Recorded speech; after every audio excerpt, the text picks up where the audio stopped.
We'll guide you through how to make a logo background transparent. If you find this useful, then please consider subscribing and liking the video. Here we have the logo I wish to remove the background from and make it transparent.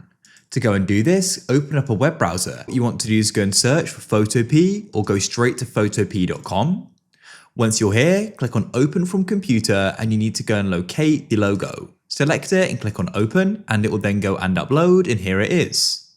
Now, all you need to do is go over to the left and you need to go and select the magic wand tool. Once that's selected, you can go to the top and you can go and find tolerance. And what I like to do is go and increase it a bit. Once you've gone and increased it to, let's say 75 to get started with, you can increase it or decrease it.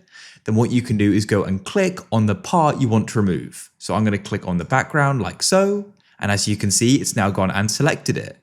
And then all you need to do is click on the delete key on your keyboard or maybe Del, and like so, it'll go and remove it, as you can see. Then you can press Ctrl and D to go and unselect it. Now, if you can see there's still color around the edge and it's missed parts, then you can go and increase the tolerance. If it's done too much, then decrease the tolerance. You can press on Edit and Undo and redo it with the change tolerance. Also, if you have parts that weren't selected, then you can go and select them and then delete.